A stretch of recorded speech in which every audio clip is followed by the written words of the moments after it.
Coming on to the first session of Neurogenetic Neurometabolic SIG. This is the second cycle of our webinars. And today we have an interesting talk by Dr. Vinod Skaria on neurogenetics.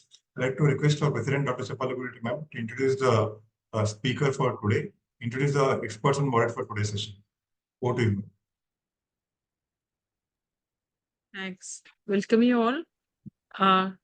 Today's speaker, everybody knows, and he's taken quite a few talks on what the experts to know. And when we had a series of neurogenomics before we started the SIG, and our dear friend, physician scientist, Dr. Vinod Skaria, and he has been our collaborator and was working as a senior scientist earlier in IGIB. Now he has moved on to as a senior consultant at Vishwanath Cancer Care Foundation and is also an adjunct professor in IIT Kanpur with innumerable publications and editorial board members of many international journals and CSIR Young Scientist Award and also Kavli Frontiers of Science Fellow of the US National Academy of Sciences and Fellow of Royal Society of Biology and Royal Society of Public Health. He's a young scientist who has made it pretty big by this time. Thank you so much, Dr. Vinod, for supporting us. And our experts for today are Dr. Gautam Udupi, who's an associate professor, Department of Human Genetics, NIMHANS, Bangalore, who is a postdoctoral fellow in clinical genetics, and he's MD in psychiatry. A very nice combination, I feel, will give an interesting perspective to the genetics. And his focus is on clinical neurogenetics, and he has many publications and life member of many national and international human genetics and child neurology associations. Thank you so much, Dr. Gautam, for joining. And Dr. Biju Hamid also needs no introduction to this, the attendees for these webinars. He is who is actually lead of neuro rehab in Gosh, but right now he's on a sabbatical to the UAE and is establishing neurosciences there. And his research interests are neuroprotection, excitotoxicity, and neurorehabilitation. And his name has always been synonymous with ICNA because I remember ICNA for as long as I remember Dr. Biju. And he's a very dear friend and a very wonderful professional and a wonderful human being. And other expert is Dr. Hassan, Professor Hassan. We all know, and he's a very good friend and having involving Turkey in a very big way in these webinars. And he's a pediatric neurologist and epileptologist at the Izmir Children's Hospital in Aegis Children's Hospital in Izmir, Turkey, and he's heading there. And he is he was heading the Turkish national body for the child neurology and has had a research fellowship at the Harvard University and numerous publications. A very good professional and a wonderful human being. Thank you so much. And we have a moderator for today's session is Vaishak, who is our alumnus, currently working as associate professor in Amrita, Kochi. And his area includes of neurometabolic disorders as well. And he's participated in many international events, and he has been a very good young budding professional. Over to you, Vaishak. So we have the case, the topic which is there is diagnostic whole genome sequencing and genomic newborn screening is the time now. And then we will have three presentations, one from Istanbul University, other from Bangalore, and other from Kochi.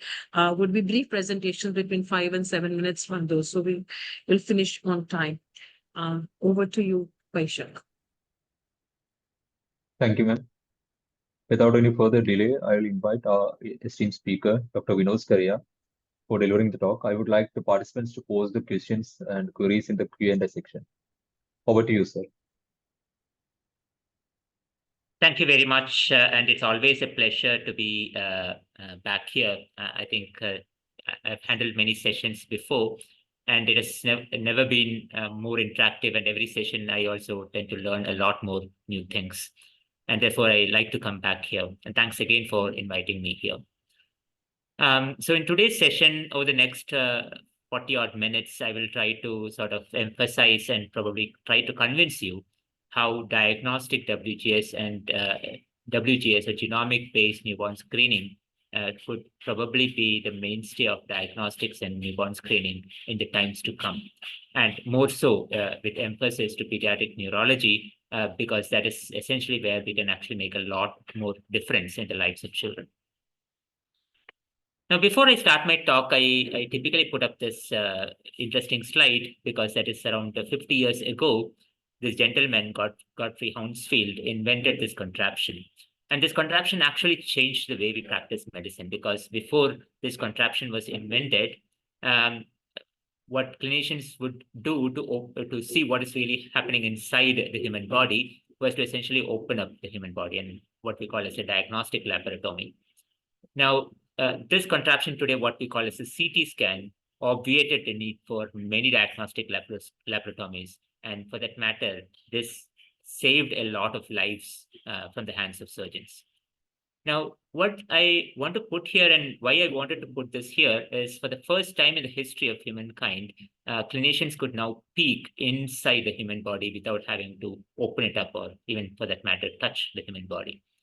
And this has been extended today, 50 years later, probably much less than that, to not just peek inside the human body, but also to peek inside every cell of the human body, of around 37 trillion cells, and actually be able to read the blueprint of each of these cells. And that is essentially the DNA of the human being.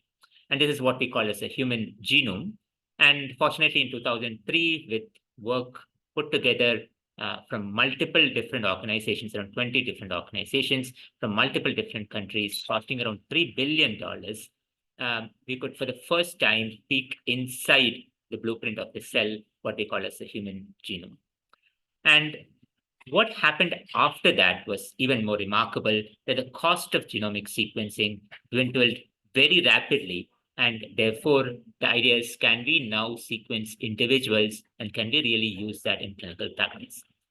And this is even more so important in a country like India, because I'm not sure you would appreciate the fact that India is a very, very large country.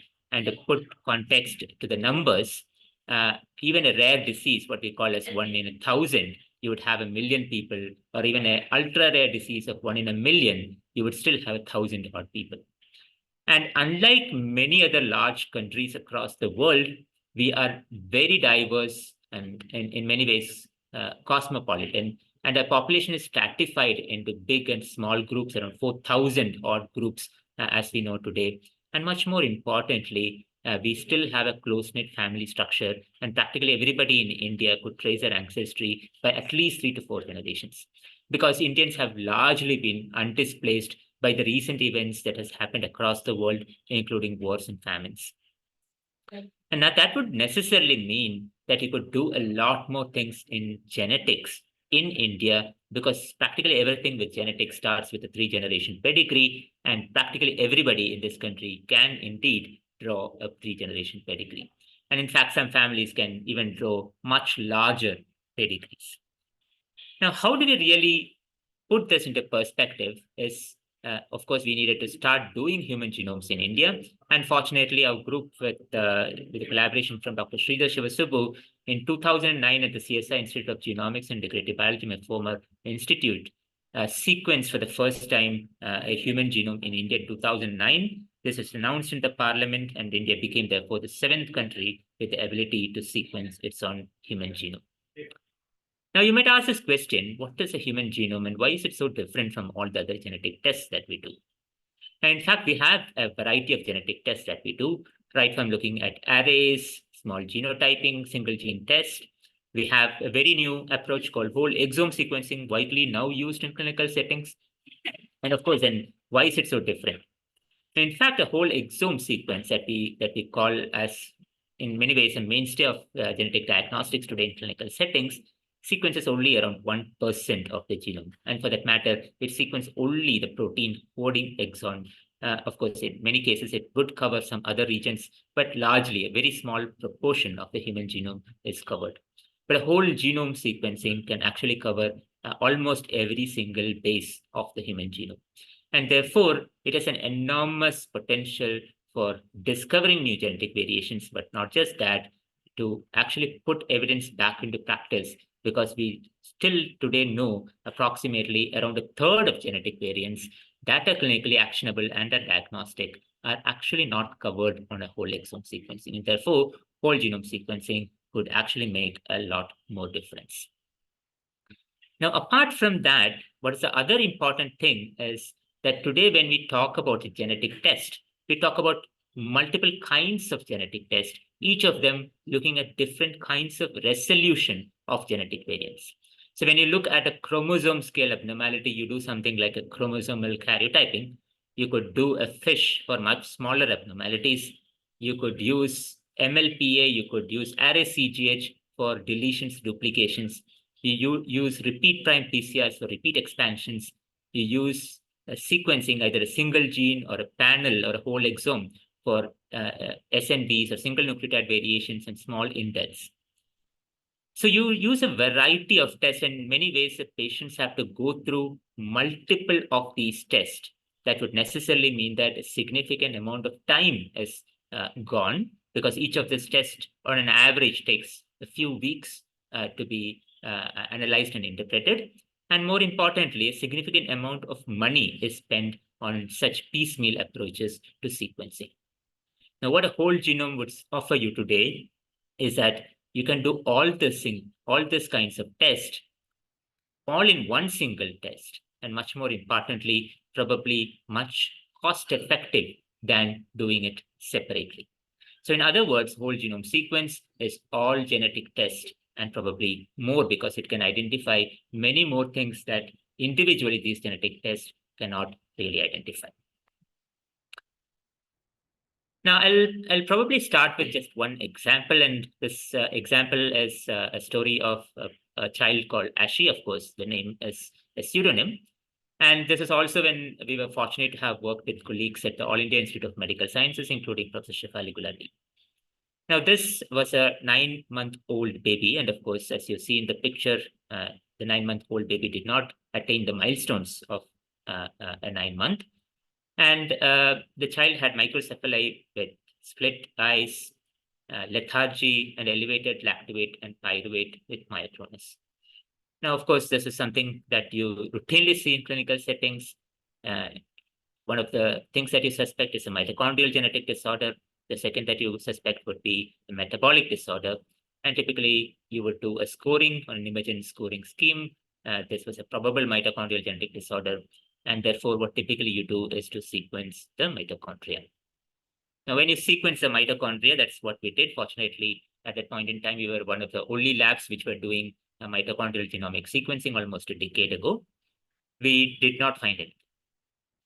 Well, that was pretty fine, because not all mitochondrial genetic disorders, you would find the variations in the mitochondria. In many cases, you would find in the nuclear encoded mitochondrial genome. Or in other words, there are around 300 odd proteins which are produced or encoded by the nuclear genome, but then are localized to the mitochondria. So typically what you do at that point in time was to do a whole exome sequencing. And we did that as a second line of test. And of course, we did not get anything. Now, that was really a problem because the family was very desperate. They've already lost probably around 2 to 3 months of time trying to do a mitochondrial sequencing, and also then trying to do a whole exome sequencing. Now, what can we really do in this such case? And fortunately, at that point in time, we are also piloting to see whether we can do whole genome sequences in clinical settings. And of course, we did a whole genome sequence. It took approximately another 2 weeks to be able to do it and analyze it. And what we found was one variant, which was not pathogenic, was never reported before, but it looked that it could probably explain the phenotype. Now, if you don't have a variant which is pathogenic, or you have the evidence to call it as pathogenic or likely pathogenic, we call it as a variant of uncertain significance. Now, this particular variant was not a single nucleotide variant that you typically see in an exome or a panel. It was a deletion, a heterozygous deletion, and this deletion spanned 3 genes, ELOBL7, ERCC8, and NDUF2. And incidentally, all these genes are likely to be involved in the kind of metabolic diseases in animal models, not just in humans. And typically, when you have such a VUS, there are only 3 things that you can largely do. One, you can extend the family pedigree to see if there are any additional family members who might be affected. And if you have that, then you can do segregation analysis. Second, you could look at the population prevalence. Unfortunately or unfortunately, we did not have both these opportunities because India did not have a population prevalence estimate for any structural variants at that point in time. But of course, today we have one through the indigent program. And the third was probably go back and do a functional validation. Now that all these three are not very easy to do.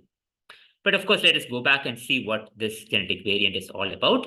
And as you see here, the first two panels are the parents, the father and the mother. The third panel is the proband, which is particular child. Let's stop there. And what you see here is, of course, something even more remarkable, that the parents, the father and the mother, have heterozygous deletions. As you see here, the coverage drops at a particular point. And they're not the same deletions shared between the father and the mother. They're different deletions, but they overlap in a small region of around 142 kilobases. And therefore, the child has 142 kilobases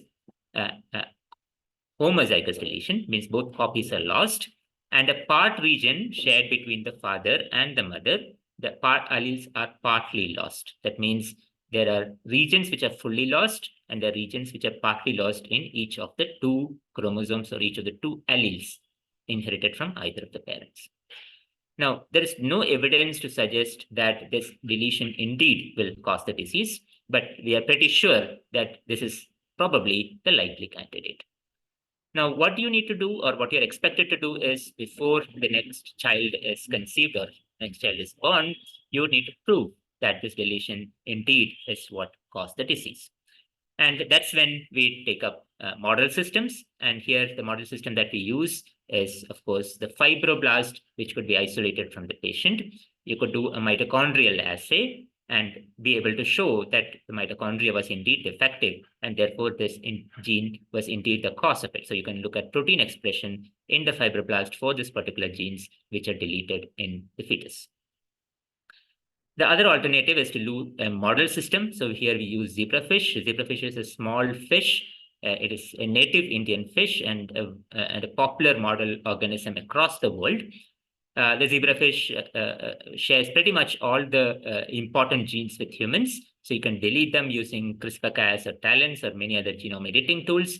And if you can replicate the sort of phenotype, what we call as a phenocopy, then you pretty much know that the gene indeed caused the disease. And that's what we did. We did show that the zebrafish embryos are deformed and, of course, has a mitochondrial genetic defect. Now, of course, that would mean that quickly we will need to create an assay that can be applied back on the CVS. And we built an MLPA assay for this particular region. And all this was completed in approximately around 8.5 odd months. And then the family came back to us. We did a prenatal testing on the CVS, probably one of the first CVS whole genome sequencing done. We did demonstrate that the CVS indeed had the same deletion, and therefore the family decided to terminate the pregnancy. Now, of course, that was not something that was happy, but of course, consequently, the family had 3 more pregnancies which were devoid of this genetic deletion. All the children are surviving today, and they have a happy family of 3 children, all because we could do a whole genome sequencing well in time. Now, if you think this is just an isolated case, no, this is not an isolated case. In the Guardian program, we had many such cases where whole genome sequencing could actually end up with the diagnosis of the child. Now, mind you, this diagnosis was not possible with any other of the test or the NGS test that was available right from mitochondrial sequencing or a whole exome sequencing, but a whole genome sequencing, though expensive at the point in time, could provide very useful insights to the family and the clinician to treat or manage the condition and plan the next pregnancy. Now, of course, fortunately, now in 2023, we do have a wealth of data from multiple different programs across the world on trying to estimate what is that a whole genome sequencing can provide in diagnostic positivity than standard of care. And today, at least in some places, the standard of care is a whole exome sequencing, not all places, but nevertheless, the standard of care is far inferior than whole genome sequencing. And this is one study published in 2018 from Canada, which evaluated around 100 odd patients. What they showed is that 41% of individuals obtained a diagnosis only with the BGS, which is not obtainable with the standard of care. And if you have been following the NEJM a few days ago, there is an even more fantastic, a larger study of around 800 odd families. Around 29% had a diagnostic variant, and 8% of families did have a diagnosis only because they could assess a whole genome sequencing. So in many ways, that would mean that a whole genome sequencing provides far better outcomes, far better diagnosis, and probably at a much shorter period in time. And it's not surprising, therefore, now there are guidelines and recommendations on how we could use whole genome sequencing for the diagnosis of rare genetic disorder. This particular guideline has been put together and published in the European Society for Human Genetics, encompasses 44 odd guidelines on how we can actually use whole genome sequencing for the diagnosis of rare genetic diseases. Now, of course, you could diagnose rare genetic diseases, but the real question is, can we prevent or can we treat many of these conditions? And increasingly, many of these conditions are treatable. And therefore, there has been this concept that you could use newborn screening to diagnose and prevent genetic diseases or treat genetic diseases which are treatable. Now, many of the US states do newborn screening. Of course, many of them have multiple different tests that they do, and largely based on biochemical evaluation or biochemical test. So the United States has put together what we call as a recommended uniform screening panel, which today encompasses around 37 odd conditions, and with the prior positivity of approximately 1 in 300 to 1 in 500 newborns.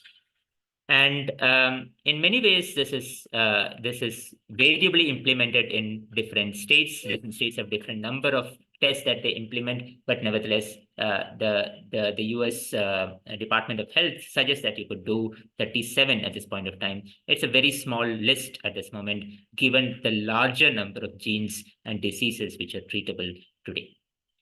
Now, how much does it cost to the patient? In many states, it's actually free, but at least in some cases, it is fully on the patient or the family. And it's estimated that in cases where they're fully onto the patient or the family, it would cost approximately around 240 odd US dollars. Now, why did I bring this up? I brought this up just to give you a perspective of how much would it cost to actually do a newborn screening for around 37 odd diseases. Fortunately or unfortunately, India does not have a formal newborn screening program. There are some states which offer newborn screening programs, like, for example, Kerala, which has been offering, I believe, for 7 odd genetic disorders. Delhi has been offering a limited set for a variety of conditions. And then there are, of course, newborn screening programs variably implemented in many other different states. Now, while this has been implemented and is being implemented across the world now, at least in the developed economies, what is really happening today is the cost of nucleotide sequencing has been dwindling extremely rapidly. In many ways, you can look at the x-axis, that's the time, and the y-axis is the cost in log orders. They're not linear scale. So you would appreciate that the cost is dwindling very rapidly. And therefore, the natural thought is, can we use genomic sequencing, either a whole genome sequencing or a part genome sequencing, to replace many of the newborn screening programs? And that would necessarily mean that we need to change the paradigm in which we use genetics and genetic testing today.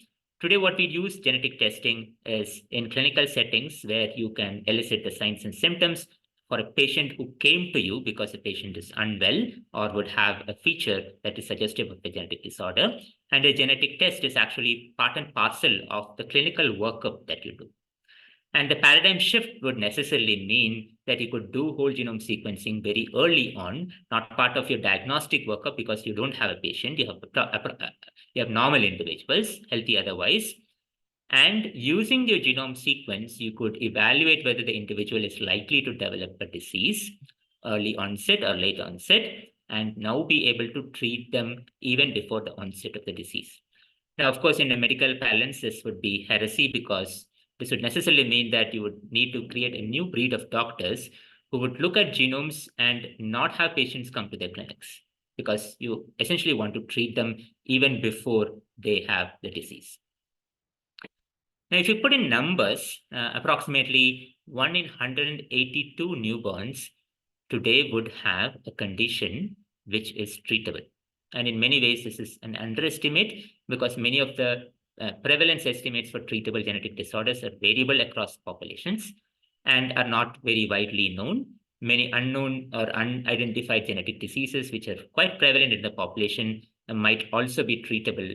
The best example being familial hypercholesterolemia, heavily underdiagnosed disease, which today is very well treatable, and there's a wealth of evidence on why we should probably identify them very early on, at least in the newborns.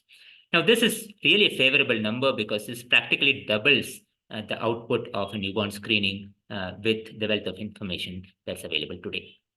And for people who are interested, you could look at this very interesting website called RX Genes, and you could search for diseases which are treatable. And this is a very updated resource and widely used by the community to understand what are the new therapies or specific management protocols for genetic diseases which are available. So that necessarily means that you would not want to keep every single gene in the genome for a newborn screening program. And that is for obvious reasons, because most of us would not want to understand whether you have a genetic disease which is not treatable. And what's the point in knowing that you have a genetic disease that is not treatable? What you want is to have a genetic disease which is treatable. And more importantly, the gene should be very prevalent, or the variant should be very prevalent. The variant should be penetrant. That means that if you have the genetic variant, your likelihood of developing the genetic condition should be very large. There should be enough evidence on actionability. There's no point in revealing a genetic variant to a patient when there is nothing to be acted upon. And much more importantly, the gene or the condition should be treatable, either not just treatable, but with an accessible, affordable, equitable therapy. Now, that really is a problem, because for many genetic diseases, you don't have very accessible and affordable therapies available. But of course, as we improve our therapeutic armamentarium for rare genetic diseases, many of them have actually become affordable and accessible, at least in some economies, at least with insurance provision, so on and so forth.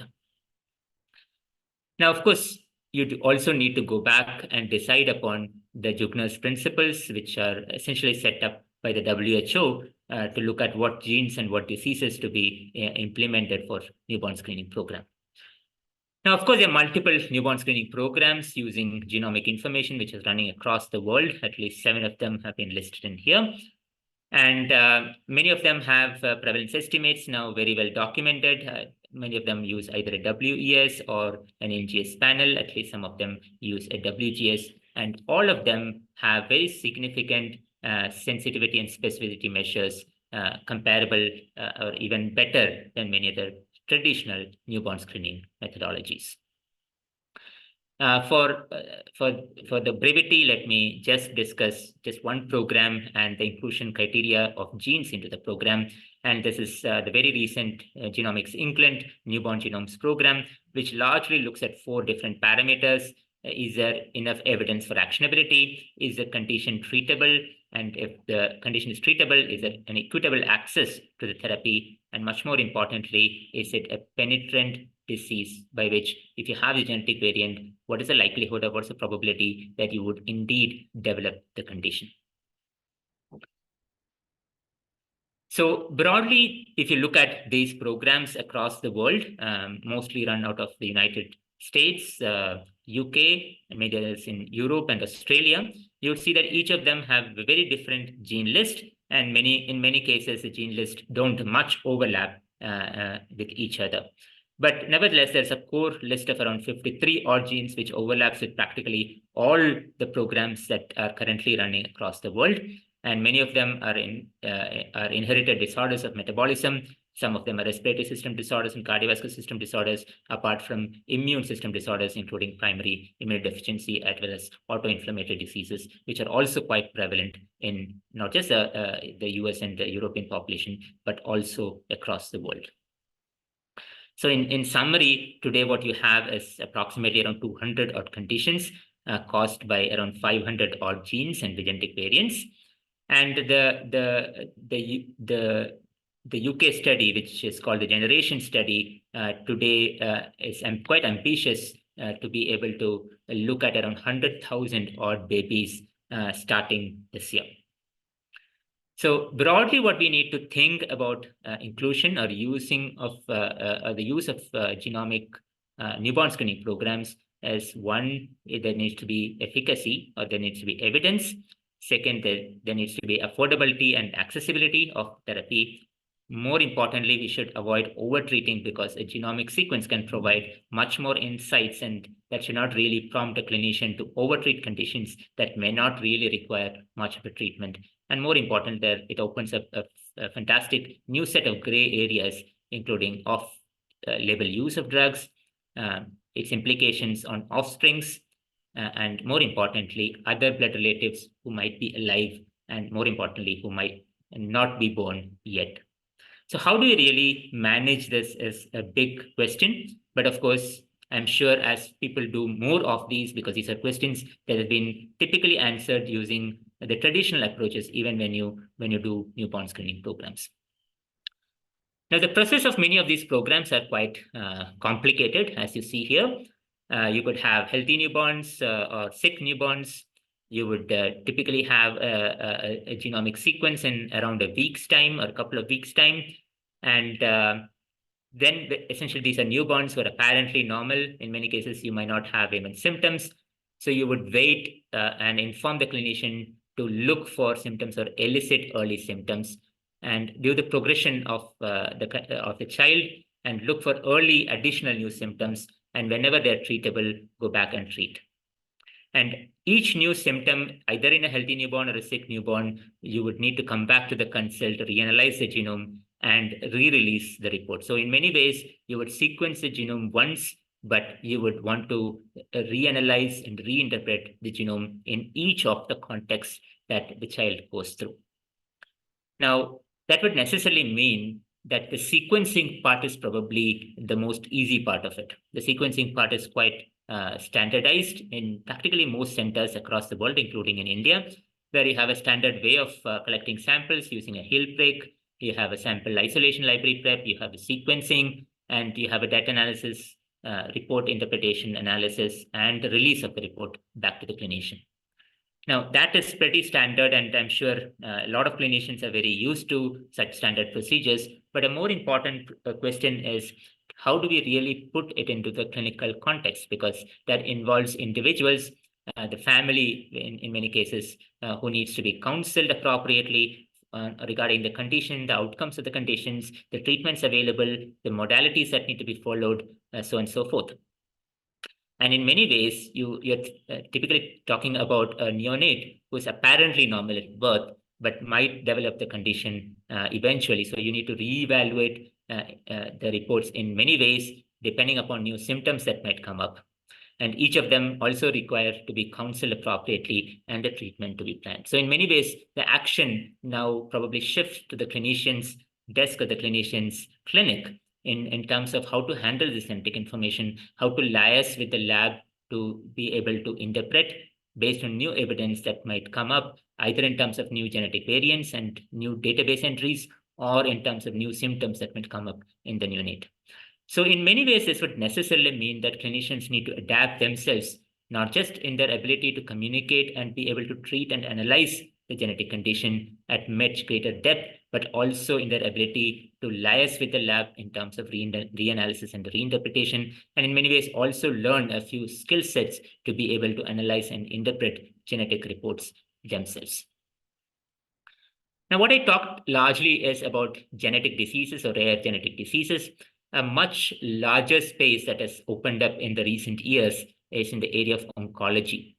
And in oncology, apart from the genetic variants which are heritable, you have a full new set of genetic variations which are not heritable and largely coming out of the tumor tissue, what we call as somatic genetic variants. And apart from that, there are a variety of genetic marks. This includes the tumor mutation burden. This includes the microsatellite instability, the homologous recombination repair deficiency, apart from many other things like the blood groups, the HLA types, and many other new factors like the tumor purity and the tissue of origin that can all be interpreted from genomic sequence. So in many ways, oncology genomic sequence is rich and vivid in the many aspects that you can sort of mine from the whole genomes. And increasingly across the world, a lot of these traditional tests, which are karyotyping or FISH-based or flow cytometry-based tests, are rapidly shifting to NGS-based tests, including whole genome and whole transcriptome sequencing. And of course, now there is emerging data from large programs, including the UK 100K program very recently, which has shown that a whole genome sequencing preemptively done for cancer patients, both pediatric as adult, could end up with a positivity around 16% of patients who are now become eligible for a currently approved therapy. And many of them come from the breast or the colorectal cancers. And there's also data from Asia with around 77 cancer patients from Korea, where they suggested that approximately 60% of patients do have an actionable genomic variant when you do a variety of cancers. And 40% had at least one actionable alteration targeted by an on-label drug based on the guidelines that is currently available. And in at least some cases, the whole genome sequence could actually change the molecular classification or the molecular diagnosis of the tumor in the first place. So that means that the whole genome sequencing and its applications is not just limited to rare genetic diseases, but also much widely applicable to oncology, both children and adults. And much more importantly, what we need to think and what we need to perceive is a whole genome sequencing is something that you do for a lifetime. I sort of alluded to this because depending upon the time that you are in, the whole genome sequencing could be interpreted in multiple different ways. For example, when you did a whole genome sequence when you're newborn, unfortunately, the germline genome remains constant from the day you're born to the day you're dead. But when you want to look for in a newborn, you would want to look for treatable genetic conditions. In childhood, you would look at a variety of other conditions. Early adulthood, you would look at late onset disorders, typically like familial hypercholesterolemia or maturity onset diabetes of the young. You would also want to look for carrier status of genetic variants because you would at that point in time think of having a family. And much more importantly, in the middle age and old age, you would look for neurodegenerative disorders and of course, hereditary cancer syndromes, which genomic sequence can provide very early insights and of course, clinical paths forward to mitigate the cancer, either through early detection and screening or through preventive approaches through surgeries. And much more importantly, you could look for pharmacogenomic variants, which are genetic variants which could affect the way the drugs could affect on your body. So in many ways, what you need to think is that while clinical medicine is largely going to start from the day you have the symptoms or signs, right? That is when the clinician looks at a patient, and that's when the patient comes to a clinician. But genomics can actually take it far broader, right from birth until death, through the course of the disease, not just after you have elicited your signs and symptoms, but much before the pathology has actually set in. At least in cancers, in a variety of conditions, you can estimate the germline risk and be able to at least prevent the condition happening in the future. And the other aspect that would probably impact everybody is what we call as pharmacogenomics. Today is ample evidence which can predict using genomic information what are the drugs which are contraindicated, and this today encompasses close to around 29 odd genes. You could look at secondary findings, so secondary and incidental findings. ACMG has a very detailed guideline and updated guideline. And today we have a version 3.2 for this guideline with a much larger list of genes for diseases which are treatable and preventable, and many of them are late onset disorders. And more importantly, you could look at germline predisposition, especially for conditions like cancer, and be able to mitigate. And population genomes have actually allowed us to look at the frequency of many of these conditions and genetic variants. On an average, every Indian has approximately 8 clinically actionable pharmacogenomic variants based on today's level of evidence. That means that whole genome sequencing is going to impact everybody on Earth.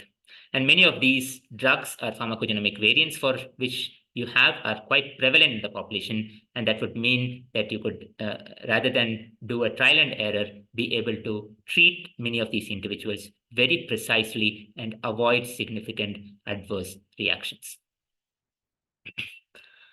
But what we need to adapt to and what we need to keep in mind is that since genomes are for a lifetime, we need to adapt as a in the clinical setting to be able to analyze and reinterpret genomic information over and over again.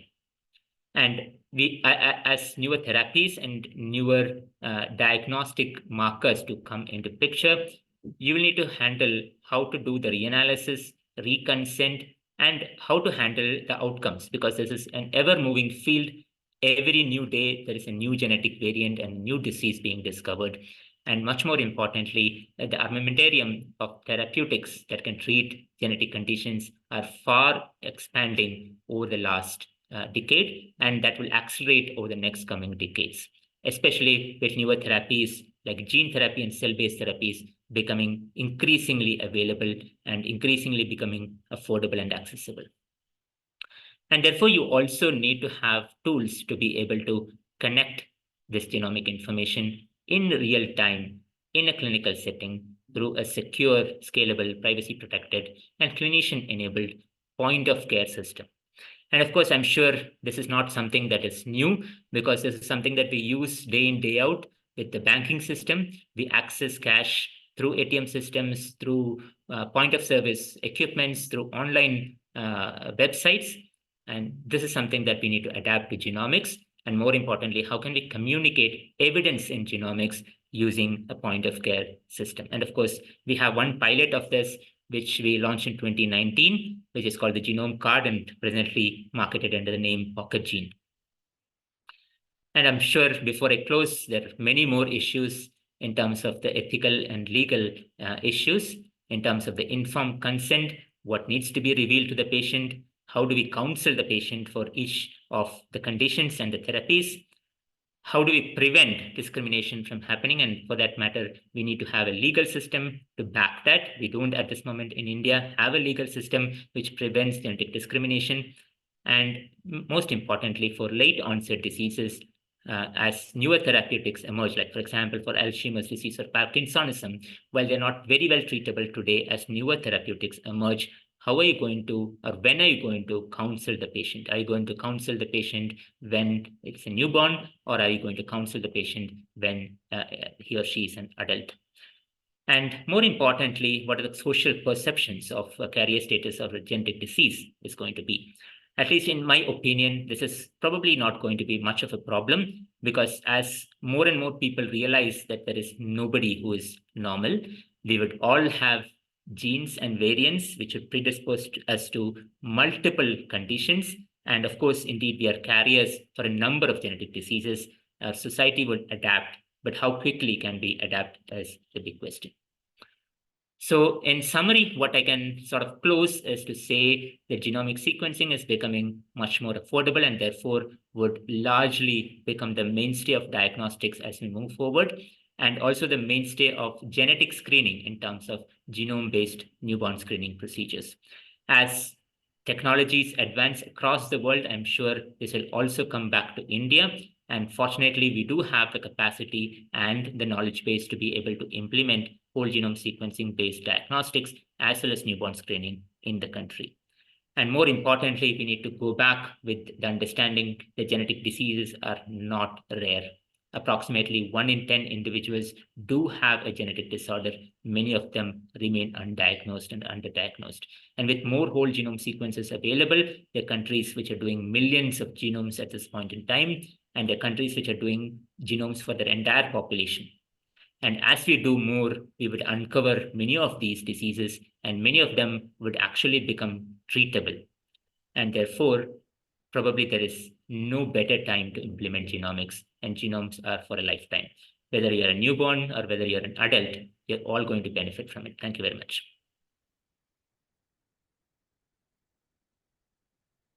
Thank you, Dr. Skaria, for that enlightening lecture.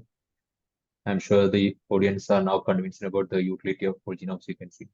and definitely it's going to change the practice of clinical medicine in the upcoming years. We'll hear the comments from my experts, starting with Dr. Gautam. Yeah. Good evening, everyone. That was an excellent talk, Dr. Scaria, and every time I listen to you, I learn a lot from you. So I think most of you might go home today with a take-home message saying that whole genome sequencing can be utilized as newborn screening or routinely in your clinical practice. Yeah, of course, we have been doing whole exomes and whole genomes as well as RNA-seq, and my experience says that, of course, whole genome gives you all the variants, but it is the difficulty with the interpretation of many of these variants. And 3 points I would like to highlight that, as he showed the first case, you need to have a trio. That is best because you need to see the inheritance pattern. So if you have homozygous variants, it will or compound heterozygous variants, it will tell you that whether it is trans or cis. So better to have a trio design rather than the index case alone. Again, the variants which are in the 3' UTR or 5' UTR or deep intonic regions may remain VUS. So there is no way, only by whole genome we can say that these variants are causative. Some of them do have splicing issues or something which can be picked up by in silico tools. But we have also seen some of the splicing variants which have been predicted to have splicing abnormalities by in silico tools. When we did RNA-seq, it was not so. So they did escape nonsense mediated decay or frame shifting of the entire reading frame. So some of these are limitations. Second is that I think it's already, many of you might be experiencing it in the clinical practice that um, in routine OBG, they will say that many of the clients say that we underwent NIPS, we underwent scanning several times. They didn't tell you. They didn't tell us that the child has a problem, and it's actually a late onset leukodystrophy which cannot be picked up by NIPS or scanning. So it's very essential to make the parents understand that we can only check for these treatable causes, because otherwise they will be running around with the report of several VUSs. So I think considering these points, one has to be cautious, but I'm sure that whole genome combining it with RNA-seq would be the future. Thank you. Yeah, absolutely. I agree to you, Dr. Kadam. Thank you, sir. Dr. Biju?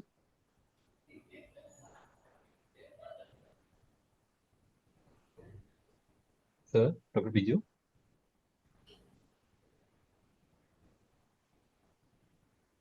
I think if Dr. Biju is not available, Dr. we'll Hassan, move over to Dr. Dr. Hassan.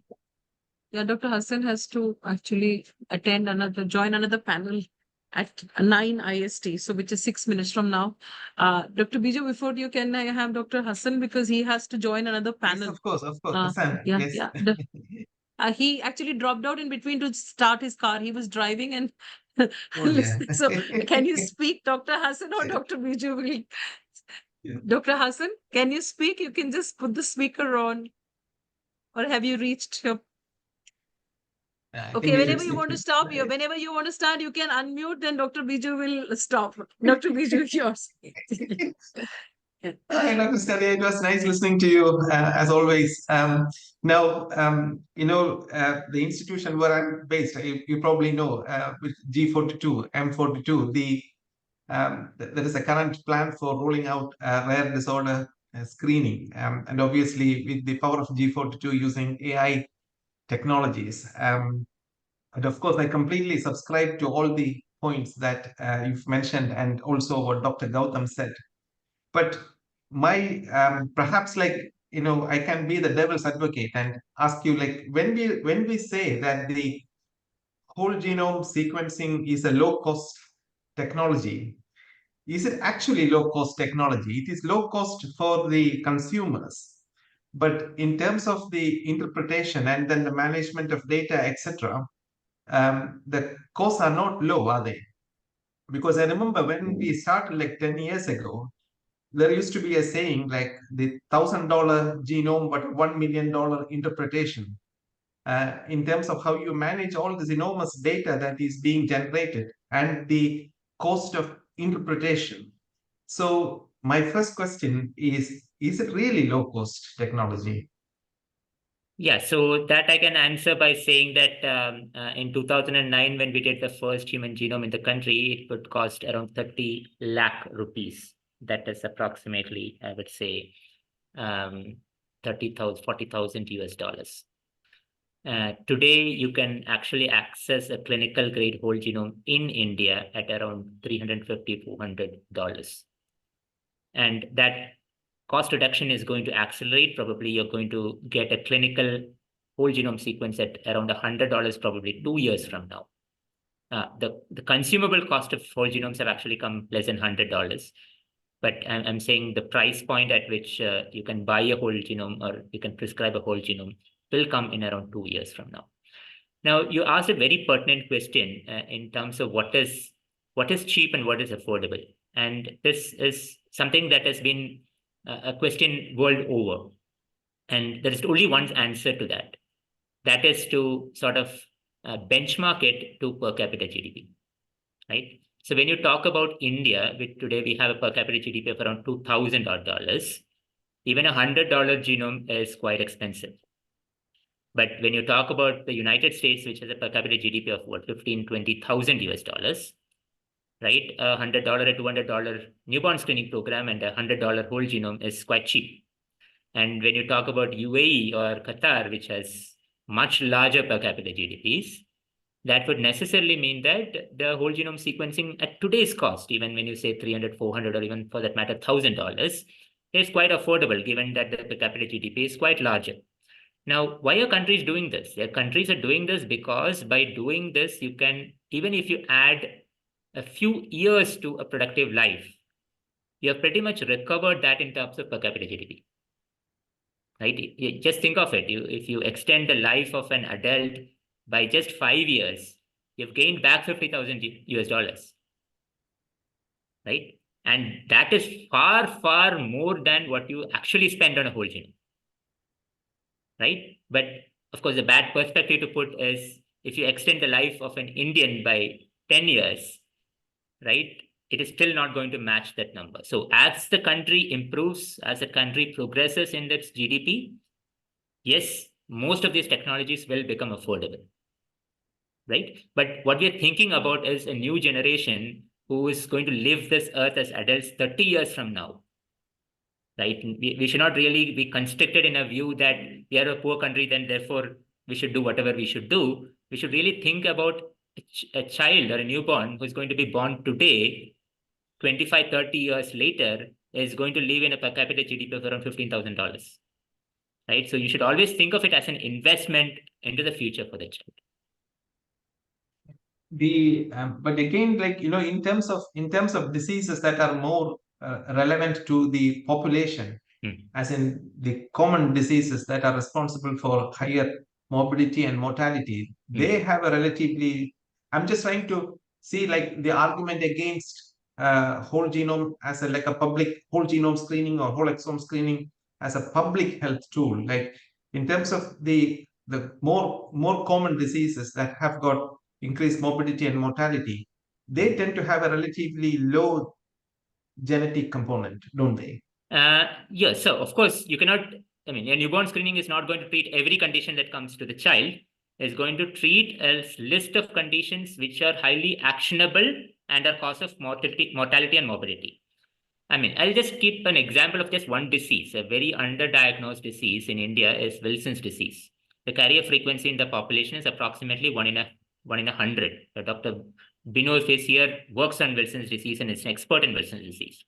Now, this would roughly translate to 1 in around 30,000 children born with the disease. And disease is treatable, right? It's not very expensive to treat. You have the treatments available in India, manufactured in India, very cost effective.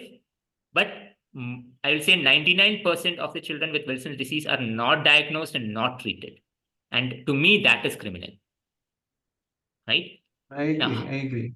Now- Because we were at the recently we were in Cape Town for the International Child Neurology Congress, and the team from Bangladesh was presenting about metabolic conditions there.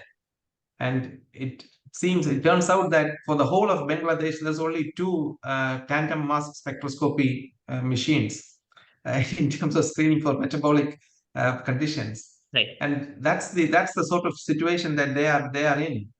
2 TMS machines for the whole country. And then if we are asking them to invest in genetic sequencing, that is a problem. No, I don't think that's a problem. I think that is a way to leapfrog in technology because of 2 reasons. I will take one example of phenylketonuria. Now, phenylketonuria is very prevalent in India, but there is a north-south difference in the prevalence of phenylketonuria. Now, Kerala is a southern state which implemented a phenylketonuria screen because every other newborn screening program does that, and probably found nothing, right? That is money lost, right? Now, do you create statewide newborn screening programs for very relevant conditions? The answer is probably no, because that is never going to be cost effective to develop, validate, and implement, right? Now, if you really think about what is going to be cheap tomorrow, that is going to be whole genome sequencing, right? But unless you start doing it today, learn how to do it today, you're never going to implement it 5 years from now. Right. The point is not to say that I'm going to implement whole genome sequencing today. No country has the scale. Even the US doesn't have the scale to do that. Right. But the question is, can we create our clinical ecosystem tuned to handle this new variety of data today, so that half a decade later, we can put it as the mainstream newborn screening program, right? With the anticipation that costs are reducing. That should be the thought process.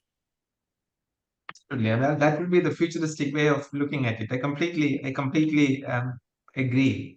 True. And also your point about having looking at specific things, because as Dr. Gautam said that it's well to empower our patients with all the information, but we don't want patients to be empowered in such a way that they are going from doctor to doctor, holding whole genome sequencing reports with lots of indecipherable data. Right. Absolutely. Thank you. Thanks, Dr. Scaria. Thank you. Thank you, Dr. Vinod. Vishak, can you go through the questions fast so that then we can have cases? So, many questions are approached for your talk, Dr. Scaria.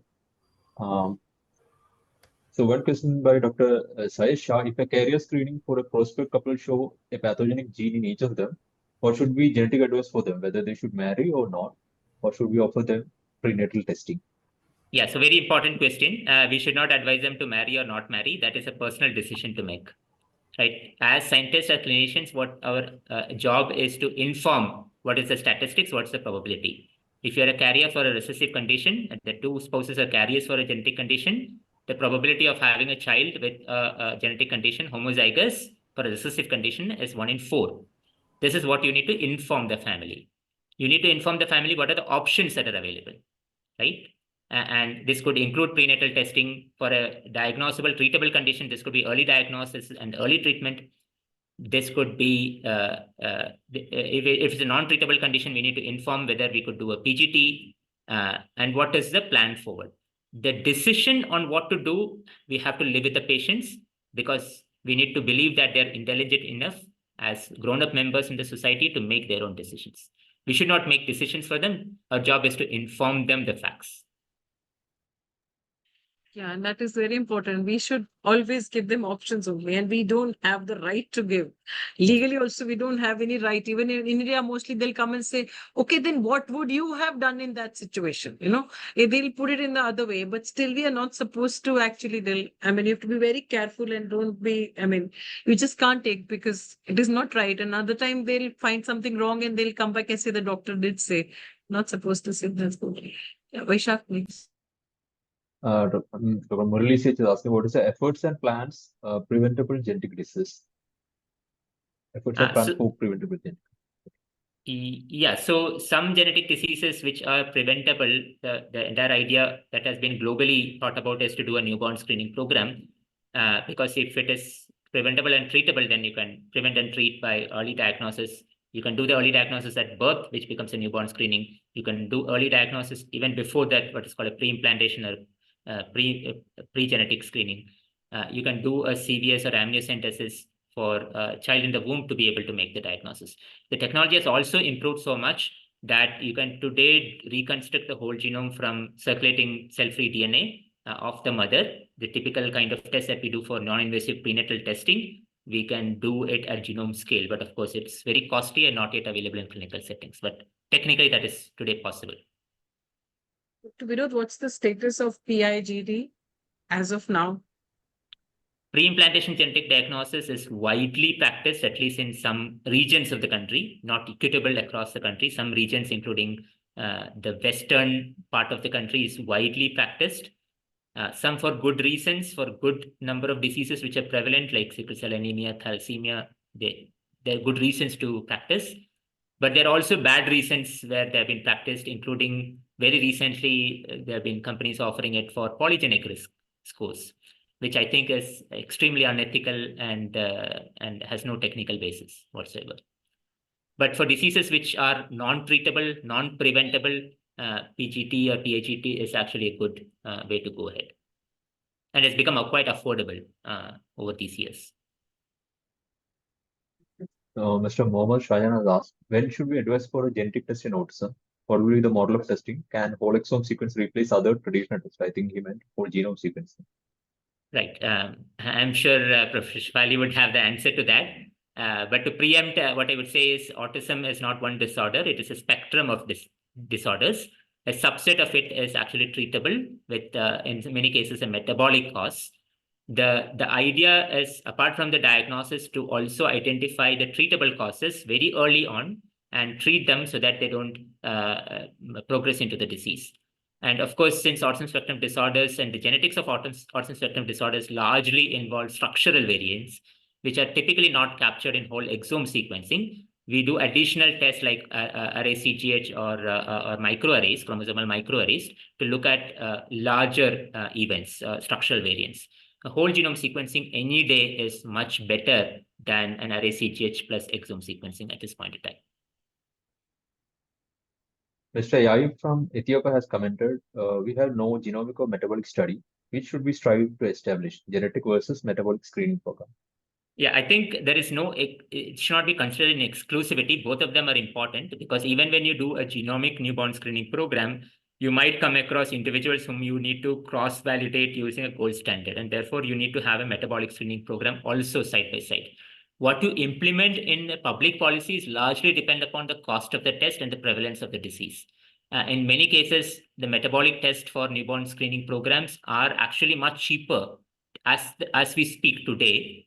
But what I've largely been speaking about is evidence from many other countries who have much more money to spend on healthcare and therefore can afford to do whole genome sequencing. But at least in the LMICs, I think both of them are going to coexist with a significant larger proportion of metabolic screening with a smaller proportion of whole genome sequencing as we speak. But eventually, as prices drop, that flip or the tip-off would happen where largely whole genome sequencing would sort of replace a metabolic screening, probably half a decade to 1 decade later. In spontaneous mutation of a carrier, what are the chances that they existed in the earlier generations? Yeah, so very interesting question. So in almost all cases, when you have a carrier, that necessarily means that your blood relatives would also have the genetic variant, at least in 50% of those individuals. There are some exceptions, extremely rare exceptions, where you could have de novo genetic mutations, which can occur early in embryogenesis, and therefore all your cells would have it. It would appear as germline mutations, but those are extremely rare. In I would say our cohort of around 10,000 odd patients, we would have seen 2 such cases of a somatic variant which is heritable. They're extremely rare, but otherwise, unless considered, if you find a carrier status, that means that 50% of your blood relatives would also have that particular genetic variant.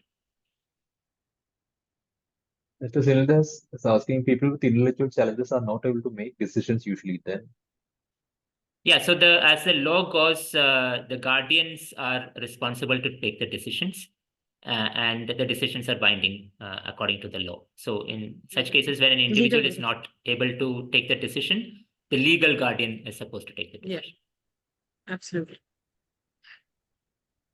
Thank you. I think we can have one or two left in the end. Can we have the cases, 5 to 7 minutes cases? So there are 3 cases, so should be finished in 21 minutes. So that we find up, and then in the end, any few questions left for Dr. Vinod and any comments for any finally take home messages. So can we have the first presenter, please? So the first presentation is from 5 to 7 IGS minutes. Bangalore. Please 5 to 7 minutes. Please don't keep a point on the discussion part. Focus on the case. Yeah. So Dr. Namrata, can you share your screen? So Yes, Dr. sir. Namrata is from IGS Bangalore, and the moderator is Dr. Vaikund Raju. Okay, please. Good evening, all. You have 7 minutes. Good evening, all. I'm Dr. Namrata, a pediatric neurology fellow at Indira Gandhi Institute of Child Health. Under the guidance of Dr. Vaikund Raju, sir, I will be presenting different phases of a gene, white matter disorder masquerading as deep gray matter disorder. Our patient, the 8-year-old girl hailing from Kolar, Karnataka, came with chief complaints of swaying while walking and recurrent falls, slurring of speech since 1 year, and abnormal movements since 1 year. The child had normal birth history and smooth perinatal transition. However, child had mild developmental delay in the form of starting to walk independently between 1.5 to 2 years. Child is supposed to be is going to regular school, is supposed to be in the third standard, but because of the chief complaints that were mentioned above, the child has discontinued school since 10 months. But otherwise, the child prior to the illness had average scholastic performance. The mother describes the complaints as drunken gait and drunken speech, with the child having wide-based unsteady gait with recurrent falls to either side, and the speech was also slurring of speech also was present. Tremulousness of hands on reaching objects were also present, and abnormal movements, especially during awake period of the hands, were noted by the mother. The child is presently walking without support but has swing, and child is able to feed herself without spillage. Since 1 year, since 1 year, the tremulousness has gradually increased, and she's now unable to feed. Her writing ability also, or the untidiness of the handwriting, has worsened lately. Language development, she has the drunken quality of speech, and she was dry by day and night by 3 years, but she's unable to reach the washroom at times lately. She has no complaints of any paroxysmal events and plays and socializes with other kids of her age and has no behavioral issues. Coming to the family history, this child is the second issue of a third-degree consanguineously married couple with unaffected sibling, but the father's 2 siblings are having similar phenotype, both unmarried siblings of the father. One is a 30-year-old brother who's non-ambulatory at present, and another is a 25-year-old sister of the father who's ambulatory but having similar complaints of swaying and recurrent falls, abnormal movements of face and limbs, drunken speech along with it. On examination of a patient, the head circumference was normal, vitals were normal, cranial nerves, there was no apparent deficit except for the fundus examination showing minimal temporal pallor with large sized disc. The motor system examination tone was the tone of all the 4 limbs were variable, and power of more than 3/5 in all 4 limbs. Reflexes were exaggerated and plantars were extensors. Cerebellar system examination showed the intentional tremors, ataxic gait, scanning speech, dysmetria, and dysdiadochokinesia. Extrapyramidal symptoms of signs of expressionless face, dystonia of hands and trunk, along with chorioathetoid movements were noted. These are the videos of the same. Here we can note that the child is having distal writhing and slow writhing movements and twisting movements.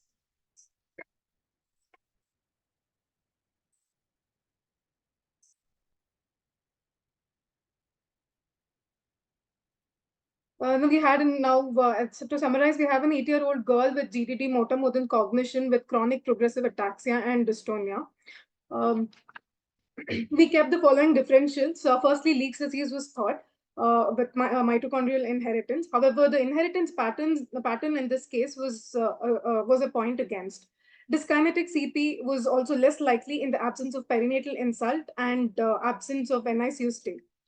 Niemann-Pick's disease type C was a third possibility, which was far-fetched, with no supranuclear gaze palsy, hearing impairment, or cognition cognition being relatively spared. The other differentials down the ladder were succinic semialdehyde dehydrogenase late onset type and NBIA and the biotin thiamine responsive basal ganglia disease. We went on to investigate the child with CBC and routine workup, which was normal. MRI brain was done.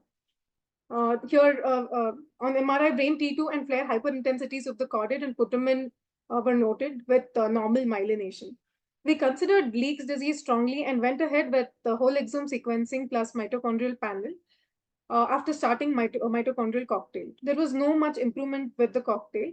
Surprisingly, the whole exome sequence turned out to be POLR3A mutation, which causes hypomyelinating leukodystrophy, hypodontia or oligodontia, hypogonadotropic hypogonadism. This mutation was pathogenic. However, the child had none of these features. Studying the clinicogenetic correlation, we went back to literature to see that there were 2 case reports which have reported a striatal variant of POLR3A mutation. We had previously had a similar case of a 10-year-old boy who presented with global developmental delay and abnormal movements. He was initially diagnosed as dyskinetic cerebral palsy secondary to BIND because of the significant NICU stay with hyperbilirubinemia. However, the symptoms were progressive, and we went on to investigate the child to find that the metabolic screening was normal, but the brain imaging showed white matter periventricular hyperintensities, along with bilateral caudate and putamen atrophy, as well as mild superior cerebellar peduncle atrophy.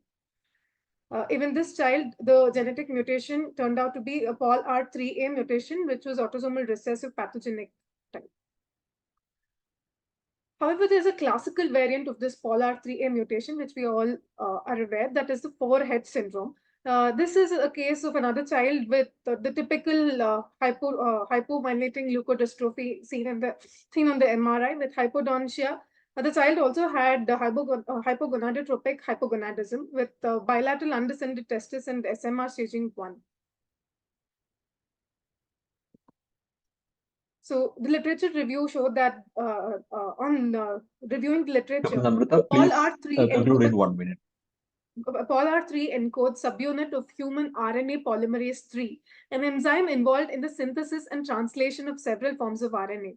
POLR3A encodes a catalytic subunit of polymerase 3. Mutation in this gene are associated with the greatest phenotypic heterogeneity. The best recognized phenotype is the severely early onset hypomyelinating leukodystrophy, the four-head syndrome. Variants in POLR3A have been associated with autosomal recessive neonatal progeroid syndrome as well. Now, in our case, the striatal form of POLR3A related disease, only recently reported by a few authors, show the specific variant has unique clinical and radiological characteristics, such as noticeable extrapyramidal symptoms like dystonia and chorioathetoid movements. MRI brain shows T2 images showing abnormal high signal changes in bilateral caudate and putamen. So the child is under neurorehabilitation with symptomatic treatment. The natural course of the illness is yet to be studied. These are my references. Thank you. Dr. Raju, sir, your comments, please. Yeah, this is a unique case as a child has a lot of, you never thought usually clinically that child belongs to hypomyelinating leukodystrophy based on clinical features and radiological features also. So, but exam sequence is very helpful. So, you are retrospectively, you are seeing that most of the features are explainable, reported, but only thing is lot of confusion with clinically and radiologically also. So, you should keep wide differential diagnosis when you are looking for this type of phenotype. and genotype. So awareness of this is very important to consider this disease. Thank you. Dr. Vinod, so your comments, please.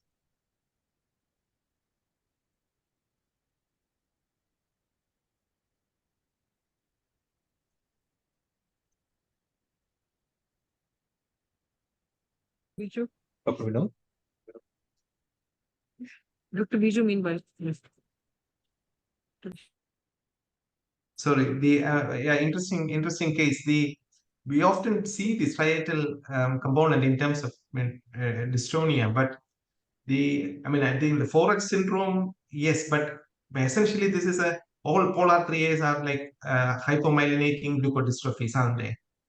And then the phenotype is so variable, and in some children you also see quite marked cerebellar hypoplasia. Even without the hypodontia. So the ataxia can sometimes be quite marked. But interesting. I think there are more and more phenotypes being described. Very interesting case. Dr. Gautam? So we have also seen plenty of polar mutations which are quite pleiotropic, but this is very surprising that striatal necrosis being a manifestation of polar 3. I would suggest, sir, that they can ask the company, or they can do the functional analysis with us, because it's -7. It's saying that it's a splicing variant.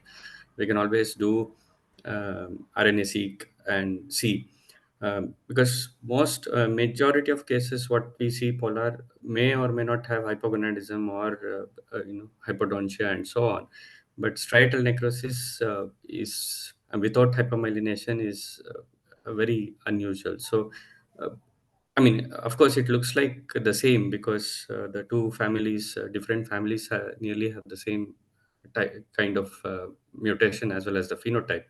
It'll be interesting to report this with some functional studies. Yeah, thank you. We will do that. Thank you, sir. Next, I would like to invite Dr. Seda for her presentation. She's from Istanbul University, and the moderator is Dr. Edip Yildiz. Dr. Seda, over to you. Can you As share she your loads, screen? yeah, as Sarah loads, I just say we had also reported one case of 1.5-year-old girl. Actually, we had reported in that time. I think it was in 2018 or something, and that child also had this Tourette syndrome. And so, you have to keep in mind, you have to keep all options open and think. That child also had a delayed development and hypodontia and all, and she had clitoromegaly that time. Sarah? Dr. Seda? Yeah, Yes, I was just definitely. speaking while you were I'm here. sharing screen. Yeah, please. Okay. I will share my screen.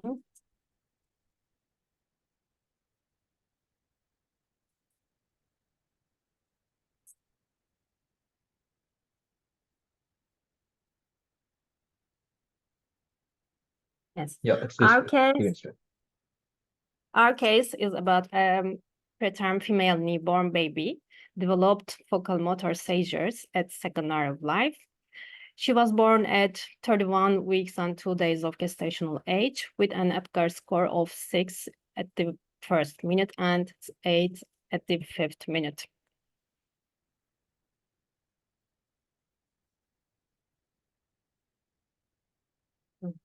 Sorry.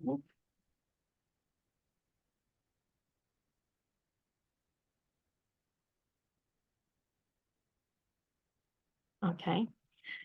As you can see in this video, she had repetitive arm and leg actions, which were related as Başka yerinde var mı acaba? Başka bir yerinde bir de kırıcılarına göre var. Anlıyoruz gibi yani.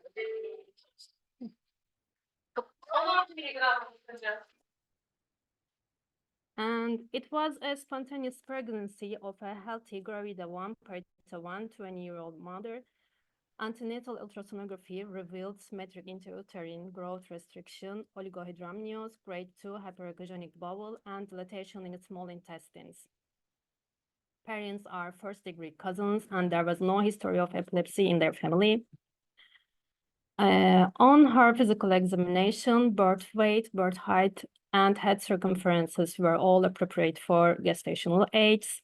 There was no specific neurological findings on examination, except systemic examination was also normal, except clitoral hypertrophy.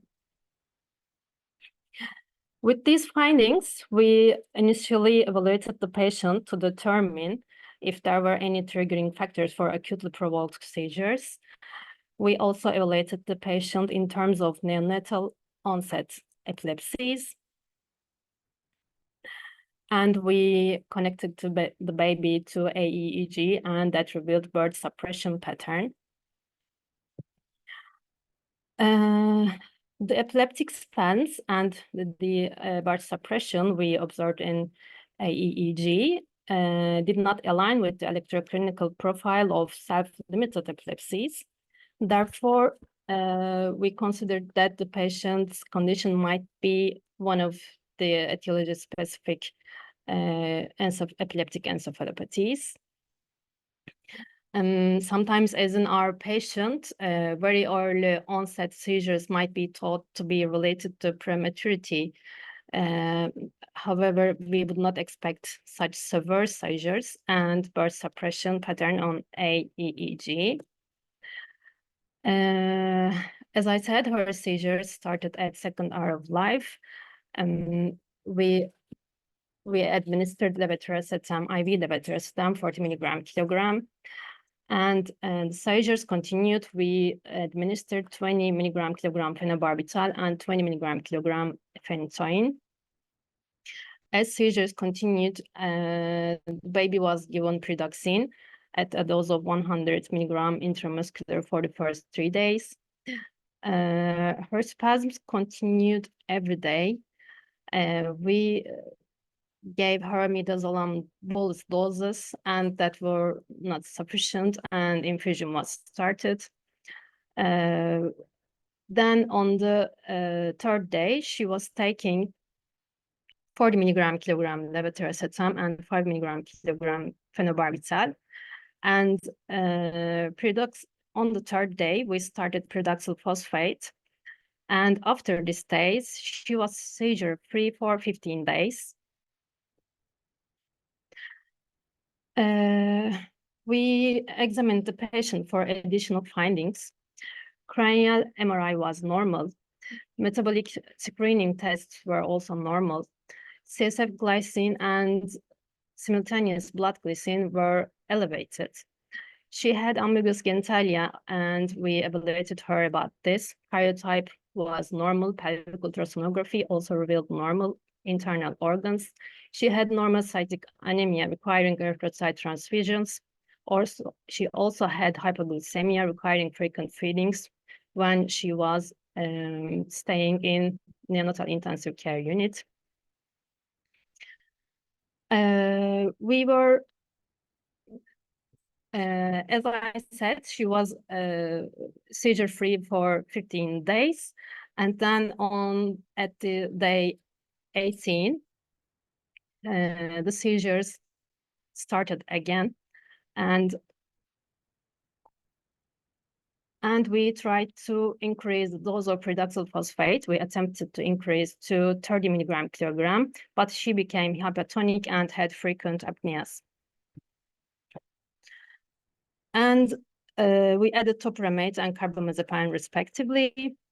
And during the following weeks, she had generalized and focal spasms continuing with, and we tried different anti-seizure medications, and we had different variable responsive to these medications. And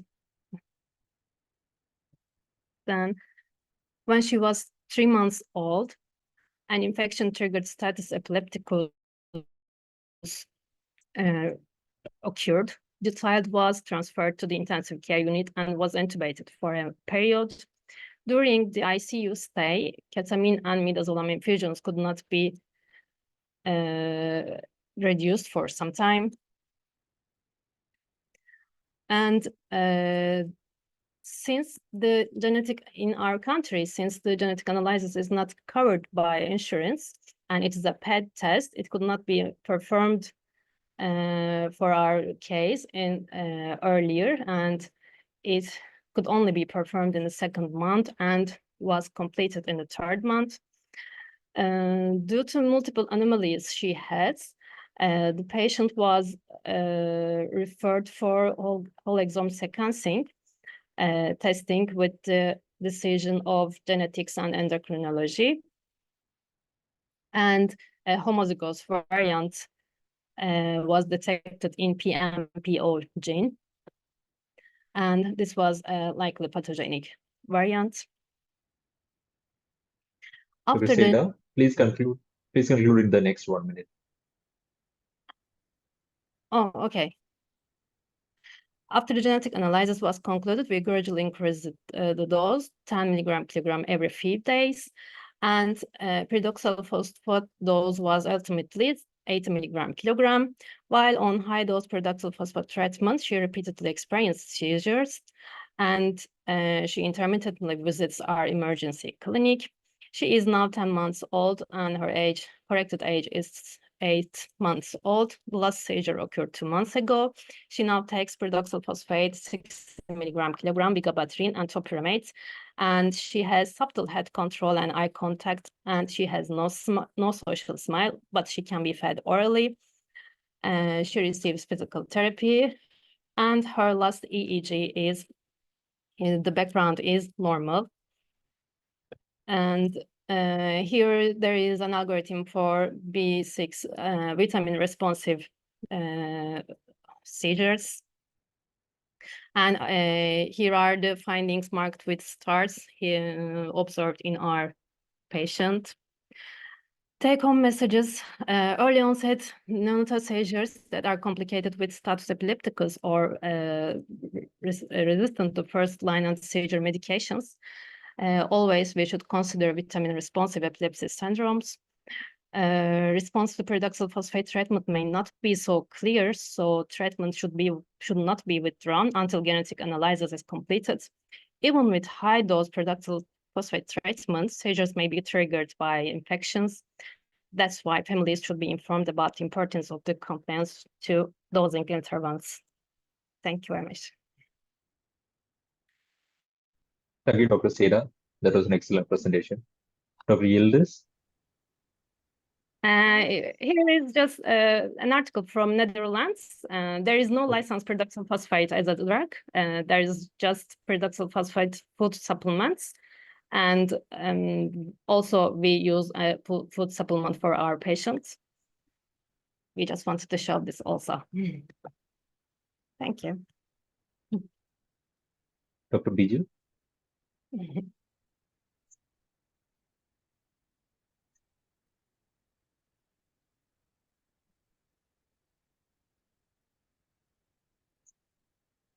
Dr. Biju? Yeah, no, interesting case, and it's a very good clinical point in terms of continuing. And I think the reason for stopping it early was because of the frequent apneas, wasn't it? Obviously, yeah, you would continue. Anybody under 2, like, always think about vitamin responsive and then give treatment until you reach a final diagnosis. There's no harm in continuing until you get a final diagnosis. Very good clinical case. Yes. Yeah. Thank you. Dr. Gautam? I think Vinay is on. I think he might have something to say.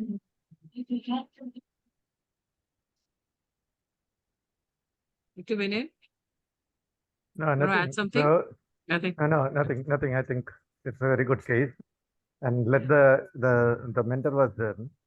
So Yeah. Maintenance. Yeah. And thank you. I think Namrata also presented very well, Raju, and Dr. Seda also presented very well. Thanks, Dr. Edith, for joining. Then we go on to the next case. Yeah. I would like to invite Dr. Aarti. She's from my institution only, Amrita Institute of Medical Sciences, Kochi. Dr. Aarti, over to you. Yes, sir. Is my slides visible, sir? Yeah, now. Yeah, starting Please start. off. So, good evening to one and all present here. At the onset, I would like to thank my moderator, Dr. Vaishak Anand and Dr. Vinayan sir, and the organizers for giving me this opportunity to present. Starting off, connecting the dots. So, looking at a scenario first, 4-year, 9-month-old boy, third born of a non-consanguineous marriage, on a background of normal birth and developmental history, was brought with vomiting for 1 day. New onset left focal seizures from the next day with secondary generalization. The seizures were refractory and the child needed to be intubated. Midazolam infusion was given after 48 hours. Refractory to levetiracetam, fosphenytoin, phenobarbital, and lacosamide, along with midas infusion. There was no history of fever in the prior 2 months and no history of any drug or toxin intake. Looking at the family history, non-consanguineous parentage. However, the sibling, an 8-year-old girl, was noted to have external ophthalmoplegia and ptosis, and parents had not sought any medical attention yet. But when she came, we noticed that she had the symptom. The investigations for our boy, there was elevated transaminases and CSF lactate was high. Serum lactate was 2.2. Fundus revealed a mild temporal pallor. We did an MRI for the child and it showed a diffusion restriction, as we can see, in the centrum semiovale extending to the external capsule and also involving the thalamus. Just a focal diffusion restriction. In view of the acute onset refractory seizures with encephalopathy, we considered the following etiological possibilities, 5 years being the first, autoimmune encephalitis, metabolic, and a genetic channelopathy was also considered. So all the infectious workup, including the routine culture, sensitivity, meningoencephalitis panel were all negative. Autoimmune workup, serum CSF autoimmune panel, the NMOST panel, anti-GAD, TG, TPO, ANA, and the profile along with urine phosphobilirubin all were negative. Since an underlying genetic etiology was considered, nowhere through the course we gave him an valproate injection. So we've administered injection methylprednisolone for 5 days, followed by oral steroids.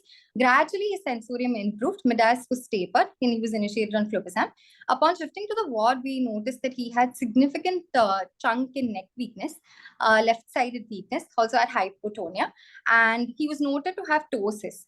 NCS done at this point was the sensory conduction study showed almost reduced snaps and snaps from left median, ulnar, bilateral sural, superficial peroneal nerves. The F waves are also absent, suggestive of a sensory neuropathy. Finally, a possibility of a mitochondrial cytopathy was considered and he was initiated on the mitochondrial cocktail. Meanwhile, we sent WES with mitochondrial for both our child and the sibling, and Paul G homozygous autosomal recessive pathogenic mutation was noted. And if you could see that it was the P.L3O4R mutation. The older sibling also had the same one. Unfortunately, we've not done a parental yet for them. So looking at this, we looked at the Paul G data that we have from our center, and really in a way that from tiny sparks to roaring flames, what a heterogeneous manifestation Paul G could have. So basically, as we know, Paul G, a nuclear gene, it encodes the enzyme responsible for mitochondrial DNA depletion, and they're actually responsible for a major cause of inherited mitochondrial diseases, presenting with varied phenotypes, age of onset and severity, and reports on Paul G mutations exclusively from India are very limited. So we did like a retrospective EMR search, just highlighting a spectrum of Paul G disorders, and what is the age at onset could actually dictate what your presentation could essentially be. Neonatal or infancy, you could have MCHS. Infancy and childhood could be like an Alpers sort of a syndrome. But of course, this is not age limited as such, just what we generally see. In adolescence, generally a MEMSA or a ataxia neuropathy spectrum is seen, along with a progressive external ophthalmoplegia, which we really commonly see. So the objectives when we looked at, we wanted to do an EMR search to just review clinical features, presentations, including the biochemical, radiological, and neurophysiological parameters, and of course the genotypic characteristics. The children, we looked at only the children with likely pathogenic or pathogenic Pol-G mutations, and the ones with VUS were excluded. Follow-up less than 1 year were excluded. So a total of 10 children, 6 boys and 4 girls were included who were diagnosed with Pol-G mutations. Our age of the symptoms ranged from 1 to 8 years. The commonest phenotype being progressive external ophthalmoplegia, and the common initial presentations were proximal muscle weakness, new onset seizures, and ataxia. 3 children also had the significant gastrointestinal manifestations, and 5 children had an evidence of sensory motor neuropathy on NCV. Looking at the genotypical analysis, 6 children had the common mutation that we have spoken about, homozygous mutation, P.L304R. 3 subjects had this in a compound heterozygous mutation, and 1 only did not have this mutation. Notably, we had 2 pairs of siblings in our cohort, and 1 was born out of a distant consanguinity, and the rest were born of a non-consanguineous parentage. All the patients belong to Kerala, suggesting a possible founder effect. 2 children of unfortunately succumbed during our study period, and the cause of death for both being progressive respiratory failure. So this is just highlighting the initial frequent presentations, progressive myopathy and ptosis being the commonest, followed by new onset seizures, ataxia, and gastrointestinal manifestations. Of course, there was always an overlap, and looking at the genotype, as I had mentioned earlier. So this was a study that was done in NIMHANS, a very extensive study. And commonly, if you would just look at the highlighted portion, that the common pathogenic mutation that was identified was the one that we have also seen. However, in this, it was present in 8 patients, around 42%, whereas in our case, it is present in 90% of cases, indicating a probable founder effect. This was basically a global study that looked at Pol-G mutations. This was, of course, published in 2011. And the overall, here there is a different mutation because they've looked at globally what was the commonest mutation identified, and globally looking at the clinical spectrum and genotype. Finally, coming to founder effects, this was a founder mutations that was seen in parts of Indian subpopulations. So a very good study that showed that various kinds of founder mutations, if you would gaze at table 1 and 3 from the same article, we know that the Agarwal disease, C, MLC is the one that is described, but there are a lot of other diseases described as well, which could suggest founder mutation as well. And the third table being very, very common metabolic disorders. Sir spoke about Wilson's disease earlier, which could even in East India, particularly, there could be a founder mutation.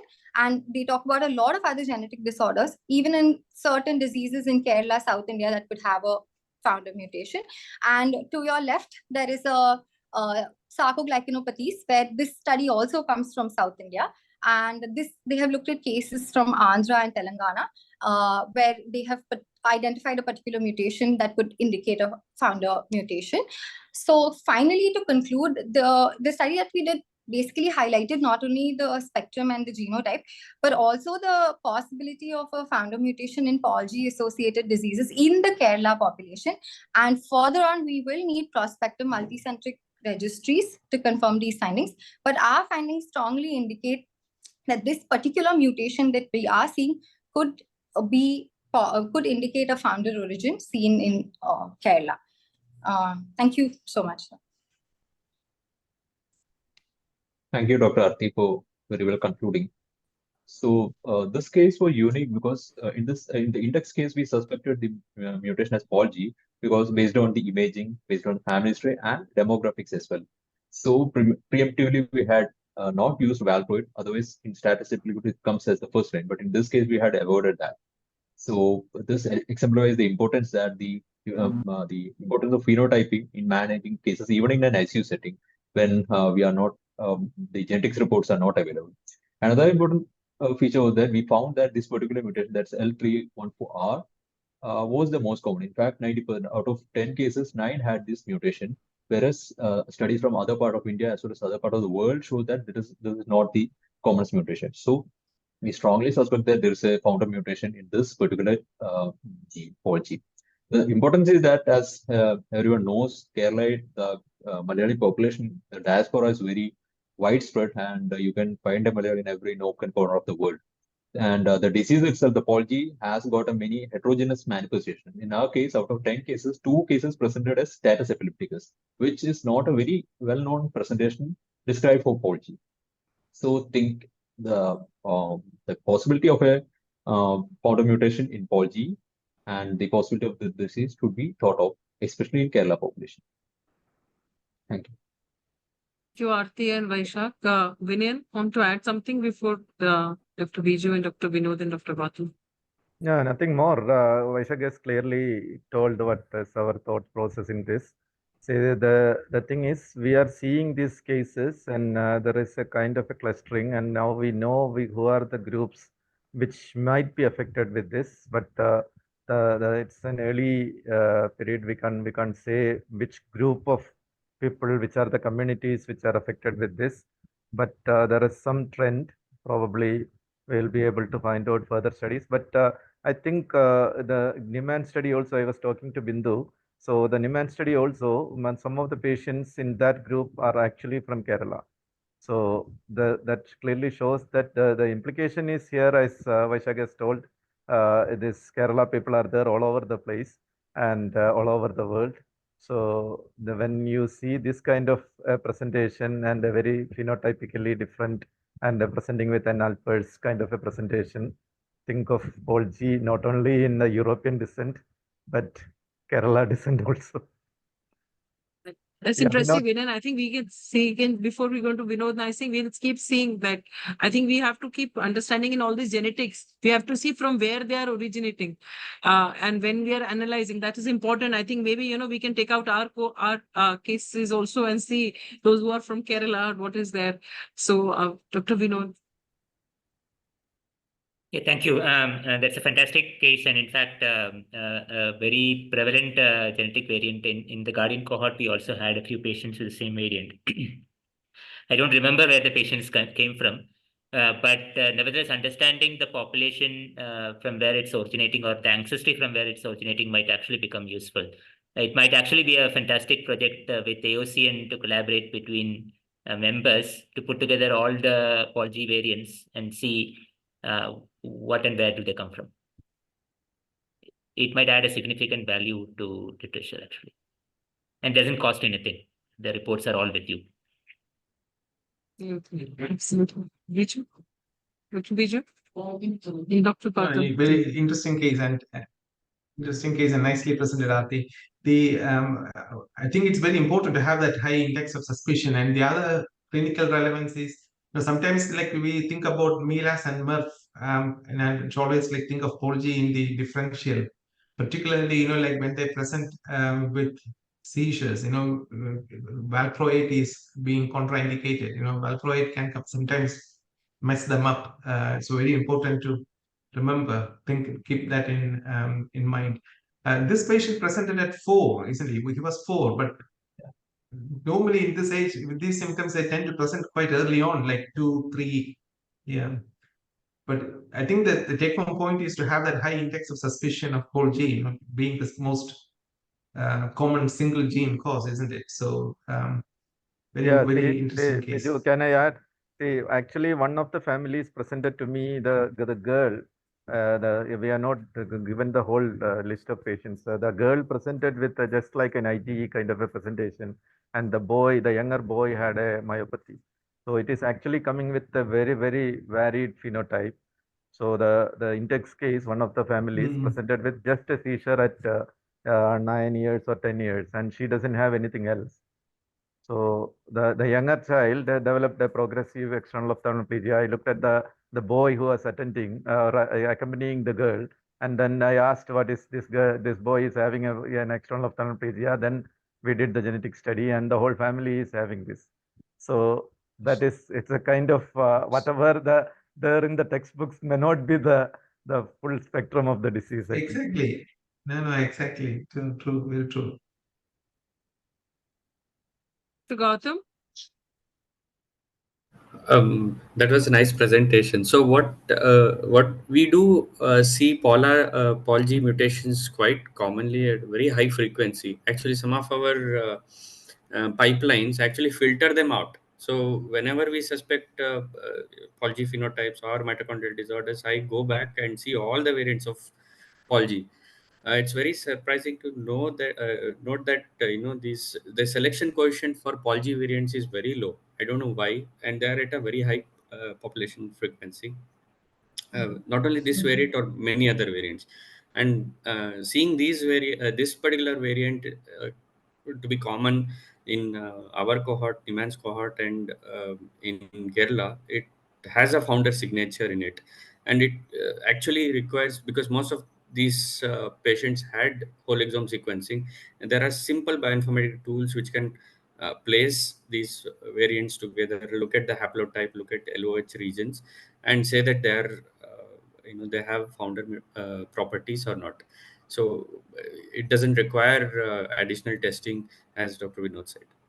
So it's always better to ask the companies to look for poly variants, because some of these automated pipelines filter them out based on the population frequency.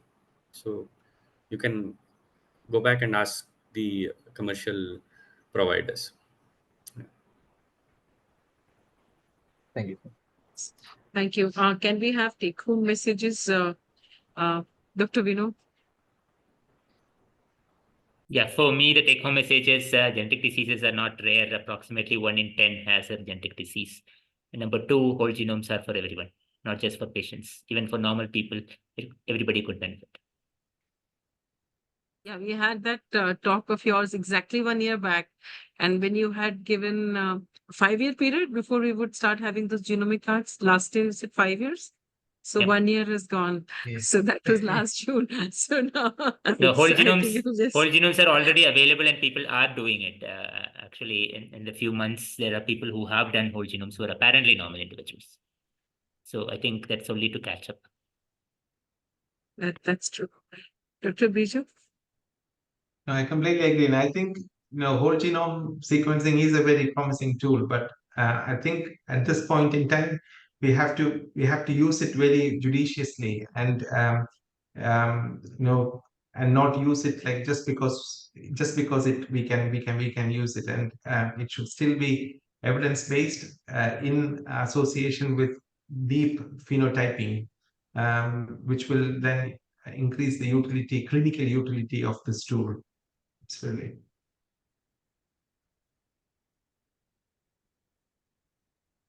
Dr. Gautam?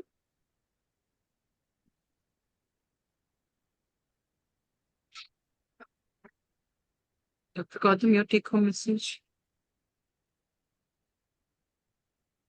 Collection Doctor? of Yeah.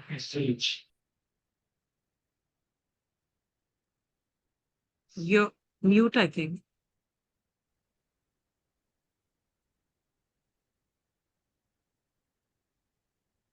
Dr. Edibe? Yeah, Dr. Gautam. Yeah, so a collection of, accurate documentation of the phenotype, and and collection of such families with similar phenotype is essential. Also, sampling and making families understand what we are taking the sample for, and we can use it for future use for functional studies and so on. So because we are not in an era of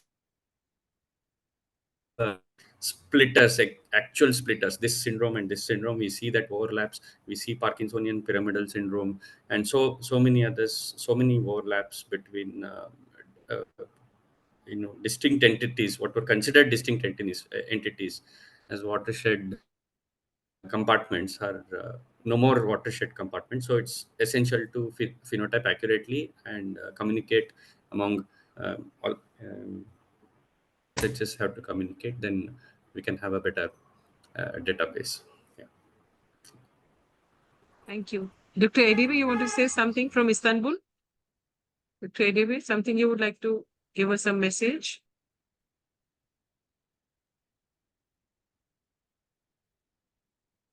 Hi, good afternoon, everyone. We should like share our challenge in my case.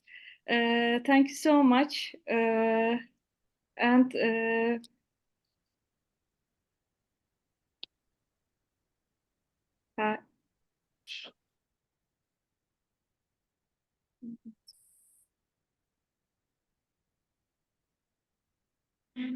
Dr. Binayan? Thanks, Siddhi. Nothing more. I think Okay, we are all okay, learning. okay. We are learning every Yeah, day. le- Okay. I yeah, think we yeah, learned a lot yeah. today. Okay. Fantastic Probably we will cases, learn yes. further. Yeah. Raju? Want to say something? Yeah, nothing, madam. Already done. So it is very interesting cases. Yeah. Vaishak? Nothing more, ma'am. The phenotyping Mahesh? is crucial for genotype also. That's Mahesh? Yes, no, as I discussed, deep phenotyping very important for we analyze the genetic reports. And I think whole genome is going to change the way we're going to approach the subject. Yeah, thank you, Dr. Vinod, for an excellent talk and all our experts. Dr. Hassan had congratulated you. He could not log in again because of the connectivity issue. And Dr. Biju and Dr. Gautam, and very nice presentations from all the three presenters. And Asmita has not flashed your certificate, but it will be mailed to all of you. Thank you so much for joining. And now we have our next session 2 weeks later. And wonderful session on neurometabolics by Dr. Ingrid Team. Please join us, and we'll be inviting any cases you would like to present on neurometabolic disorders 2 weeks from now. Thank you so much. Bye-bye. Thank you. Thank you. Bye-bye. Bye. good night. Bye. Thank you. Bye.